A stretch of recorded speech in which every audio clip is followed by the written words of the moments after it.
আসসালামু আলাইকুম। আশা করি আপনারা সবাই ভালো আছেন। সবাইকে স্বাগত জানাচ্ছি আজকের ভিডিওতে আমি আপনাদের ব্লগারের কিছু সেটিংস দেখাবো। অর্থাৎ গত ভিডিওতে আমি ব্লগার থেকে আপনাদের একটি ফ্রি ওয়েবসাইট তৈরি করে দেখিয়েছিলাম। তো সেই ওয়েবসাইটের কিছু সেটিংস আছে যেগুলো আপনাদের তৈরি করে নিতে হবে বা সেট করে নিতে হবে। তো সেগুলো আজকে দেখাবো। তো মূল আলোচনা শুরু করব তার আগে ছোট্ট একটি অনুরোধ, যদি আপনি আমার চ্যানেলে নতুন হয়ে থাকেন তাহলে আমার চ্যানেলটি সাবস্ক্রাইব করতে ভুলবেন না, আর যদি অলরেডি সাবস্ক্রাইব করে থাকেন তাহলে আপনাকে অসংখ্য ধন্যবাদ।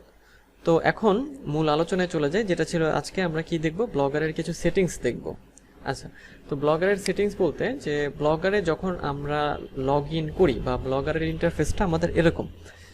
এখন আপনারা যেটা দেখছেন এইখানে কিছু বিষয় রয়েছে বা কিছু আপনার ইন্টারফেসের কিছু বিষয় এখানে রয়েছে। সেটা হচ্ছে যে এখানে পোস্ট আছে, অর্থাৎ এখানে ক্লিক করলে আপনি পোস্ট দেখতে পারবেন। যেহেতু এখনও এটা একটা নতুন ওয়েবসাইট, অর্থাৎ এখানে কোনো পোস্ট আপাতত এখনও নেই, কারণ এটা আমি আপনাদের টিউটোরিয়াল পারপাসে তৈরি করেছি, এখনও কোনো পোস্ট এখানে করা হয়নি। তো পোস্টটা আমরা করব, তবে তার আগে আমরা কিছু সেটিংস দেখে নেব। তো এখানে যেটা হচ্ছে নিচের দিকে একটা অপশন আছে, সেটা হচ্ছে এই যে সেটিংস।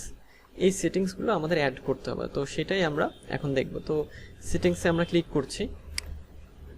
আচ্ছা, তো সেটিংসে যাওয়ার পরে যেটা আসবে, এখানে কিছু বিষয় রয়েছে যেগুলো ঠিকঠাক করে নিতে হবে। অর্থাৎ দেখেন এখানে বেসিক কিছু বিষয় রয়েছে, তারপর প্রাইভেসির কিছু বিষয়, পাবলিশিং, তারপর HTTPS, পারমিশন, পোস্ট, কমেন্ট, তারপর ইমেইল ইত্যাদি অনেক বিষয়, ফরম্যাটিং, মেটা ট্যাগ ইত্যাদি ইত্যাদি অনেক বিষয় আছে। তো আমরা তাহলে এখন সিরিয়ালি এগুলো নিয়ে আলোচনা করব। তো প্রথমে যে বিষয়টা সেটা হচ্ছে যে টাইটেল, অর্থাৎ এই যে টাইটেলটা আমরা যখন এই ওয়েবসাইটটা তৈরি করলাম টাইটেল চেয়েছিল, তো সেই টাইটেলটা আমরা এখানে দিয়েছিলাম। আমরা চাইলে কিন্তু এখন এই টাইটেলটা এডিট করতে পারি। অর্থাৎ আপনি প্রথমে একটা টাইটেল দিয়ে দিলেন, পরবর্তীতে মনে হলো যে না, ওই টাইটেলটা আর দরকার নেই, আমি অন্য কোনো টাইটেল দিতে চাই, তো তখন আপনি কিন্তু এখানে এসে এটা সেট করতে পারবেন। তো এবং টাইটেল আপনি দিতে পারবেন হচ্ছে 100 ক্যারেক্টারের মধ্যে।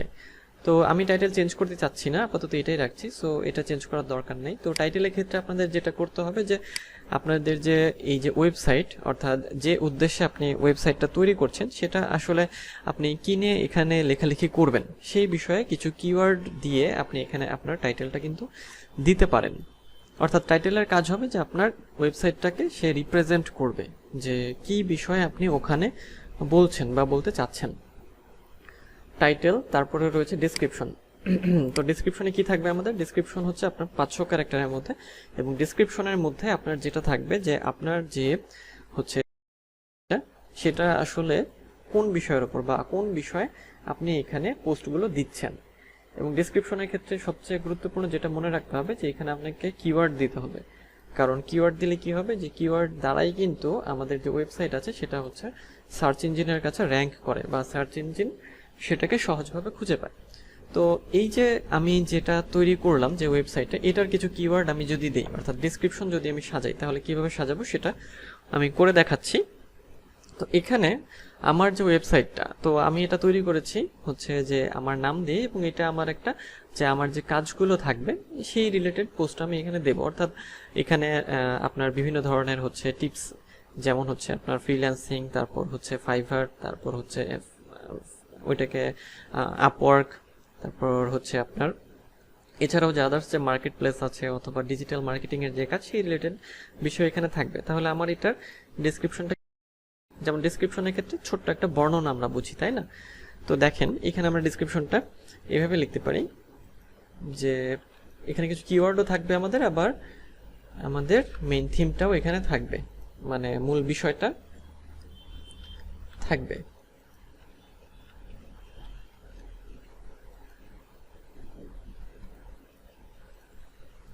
প্রথমে আমি এটা দিলাম,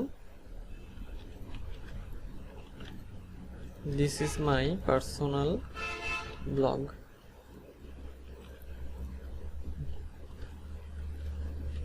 এখানে এই নামটা আমি দিয়ে দিচ্ছি যাতে এটা একটা কিওয়ার্ড হিসেবে কাজ করে।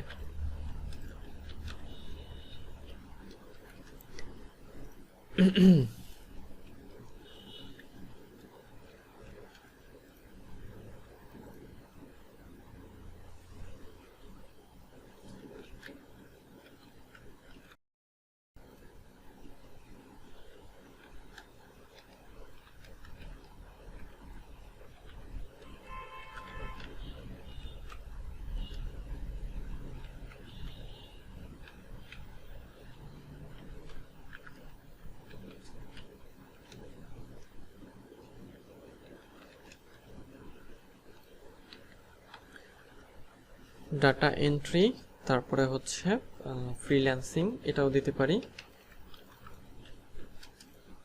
রিলেটেড টিপস অ্যান্ড ট্রিক্স, অথবা শুধু টিপস। তো দেখেন এটুকু আমি লেখার পরে এখানে 175 বা 176 ক্যারেক্টার অলরেডি আমি ফিল আপ করে ফেলেছি। এটা 500 ক্যারেক্টারের মধ্যে লিখতে হবে। তাহলে এখানে যেটা করতে হবে ডেসক্রিপশনের ক্ষেত্রে, যে কোন রিলেটেড আপনার এই যে ওয়েবসাইটটা আপনি ক্রিয়েট করলেন, তো এটা আসলে কি রিলেটেড, বা এখানে আপনি কি বিষয়ে লেখালেখি করবেন বা কোন বিষয়ে পোস্ট দেবেন, সেই এখানে দিতে হবে। ডেসক্রিপশন আপনি একবার দেওয়ার পরে আবারও কিন্তু এডিট করতে পারবেন, অর্থাৎ এগুলো এডিট করার সুযোগ আপনার সবসময় থাকছে। এই জন্য এটা যে প্রথমবারেই আপনাকে যদি একটু সময় নিতে চান, সেক্ষেত্রে আপনি আপনার টপিক রিলেটেড বা টপিকের উপর আপনি রিসার্চ করে এটা কিন্তু এডিট করতে পারেন। তো এইভাবে আমরা একটা ডেসক্রিপশন দেব। তাহলে ডেসক্রিপশনটা আমি আপাতত এটুকুই সেভ করে দিচ্ছি। তো সেভ করে দিলাম। এই যে সেভ করার পরে দেখেন আমার ডেসক্রিপশন এখানে চলে এসেছে। তারপরে এখানে যেটা রয়েছে যে ব্লগ ল্যাঙ্গুয়েজ, তো ব্লগ ল্যাঙ্গুয়েজের ক্ষেত্রে যদি আপনি এই ব্লগে বাংলায় লিখতে চান তাহলে বাংলা সিলেক্ট করবেন, ইংলিশে লিখতে চাইলে ইংলিশ, আর যদি অন্য কোনো ভাষায় লিখতে চান এখানে অনেক ভাষা আছে, সেগুলো হচ্ছে জাস্ট সিলেক্ট করে দিতে হবে। তো আমি ইংলিশে রাখছি, এইখানে আমি আর কিছু করছি না, ইংলিশ থাকবে। তারপর এখানে আছে হচ্ছে যেটা আপনার লাগবে যে ফেভিকন। ফেভিকনে যদি আমরা ক্লিক করি, ফেভিকন বলতে বোঝাচ্ছে যে আমরা যখন ব্লগে যাই বা আমরা যখন কোনো একটা ওয়েবসাইটে দেখি, তখন ওয়েবসাইটের একটা লোগো বা আইকন আমাদের সামনে পড়ে, সেটাকে হচ্ছে আপনার ফেভিকন বলা হয়ে থাকে। অর্থাৎ বলতে পারেন যে আপনার ওয়েবসাইটের লোগো। তো এই যে ওয়েবসাইটের লোগোটা, এটা হচ্ছে আপনার 100 কিলোবাইটের মধ্যে আপনাকে তৈরি করতে হবে। তো এখানে আপনি আপনার পিসি থেকেও যেটা যদি মানে কোনো লোগো থেকে থাকে সেটা দিতে পারেন, অথবা একটা লোগো কিন্তু তৈরি করেও আপনি এখানে দিতে পারেন। তো সেই জন্য আমাদের জাস্ট এখানে সেভ করে এটা দিয়ে দিতে হবে। তো আমি যদি গুগলে গিয়ে জাস্ট সিম্পল একটা লোগো নামাচ্ছি, দেখি এই একটা লোগো দিয়ে জাস্ট মানে এইটা হচ্ছে আপনার কাস্টমাইজ করে দিতে পারেন। তো আমি যদি এটাই ডাউনলোড করি, এটা হচ্ছে সেভ করে নিচ্ছি। অর্থাৎ এখানে আপনার যে ওয়েবসাইটটা আছে সেটার একটা লোগো আপনার তৈরি করে নিতে হবে, অথবা চাইলে ডিফল্ট একটা দিয়ে দিতে পারেন। তো চুজ ফাইলে গিয়ে যদি আমরা ডাউনলোডসে যাই, এটা নিয়ে এসে এখানে আচ্ছা তো এটা হচ্ছে স্কোয়ার ইমেজ নাই, জন্য এটা এখানে আসছে না। অর্থাৎ এটাকে স্কোয়ার ইমেজ করতে হবে এবং এটা 100 কেবির মধ্যে আসতে হবে। যেহেতু এটা আমাদের সাইজে হয়নি, আমাদের এটা ঠিক করে নিতে হবে। তো আমরা যদি এটা সাপোজ এটা নেই, তো ব্লগের যে ফেভিকন বা যে লোগো আছে সেটার সাইজ হচ্ছে 24 × 24 পিক্সেল বা 48 × 48 পিক্সেল, এর মধ্যে আপনি রাখতে পারেন, অথবা 96 × 96 পিক্সেল এবং 100 কেবির মধ্যে। তো এখন আমি ক্যানভা থেকে এটার একটা সাইজ করে নেব বা ক্রিয়েট করে নেব, যেহেতু ওগুলো আমাদের এখানে মানে সেট হচ্ছে না, মানে ইনস্টল নিচ্ছে না। তাহলে আপনারা সিম্পলি মানে খুব কি বলে ক্যানভাতে চলে আসবেন। ক্যানভাতে আসার পরে ক্রিয়েট এ ডিজাইন, এখানে ক্লিক করার পরে কাস্টম সাইজ আসবে, এখানে ক্লিক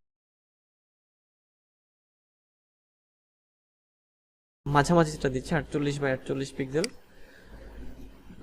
দিয়ে আমি হচ্ছে ক্রিয়েট নিউ ডিজাইনে ক্লিক করছি। তো এরকম একটা ইন্টারফেস চলে আসবে এবং এখান থেকে আমি মডিফাই করেও দিতে পারি। আমি এখান থেকে দেখি কোনটা দেয়া যায়।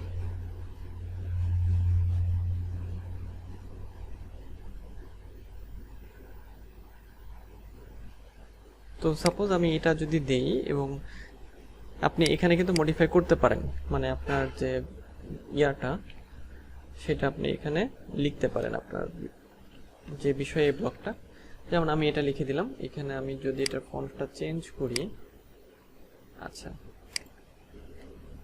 অর্থাৎ ক্যানভা দিয়ে আমরা কিন্তু খুব সহজেই আমাদের মডিফাই করে নিতে পারি আমাদের যে লোগোটা আছে বা আমরা যেটা দিতে চাচ্ছি। তো আমাদের হয়ে গেছে লোগোটা বা ফেভিকন, এটা আমরা ডাউনলোড করে নেব। ডাউনলোড হচ্ছে এইভাবে জেপিজিতে ডাউনলোড করবেন।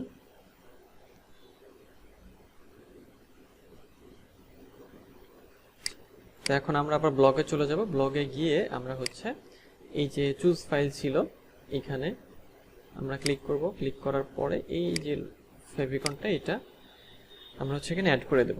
এই যে দেখেন এটা কিন্তু অ্যাড হয়ে গিয়েছে। তারপরে সেভে ক্লিক করব। হ্যাঁ, এটা আমাদের হচ্ছে সেভ হয়ে গিয়েছে। তো এটা যদি আমরা দেখতে যাই, আমরা আবার ব্লগে চলে যাব, গিয়ে ভিউ ব্লগে ক্লিক করব। আচ্ছা, তো আমাদের যে ফেভিকন সেটা অ্যাড করা হয়ে গিয়েছে। তো এইভাবে আপনাদের লোগোটা সেট করে নিতে হবে। এখানে আরও কিছু সেটিংস আছে যেটা আমি পরের ভিডিওতে দেখাবো। তো আজকের ভিডিও এই পর্যন্তই, দেখা হবে পরের ভিডিওতে। সেই পর্যন্ত ভালো থাকবেন, সুস্থ থাকবেন।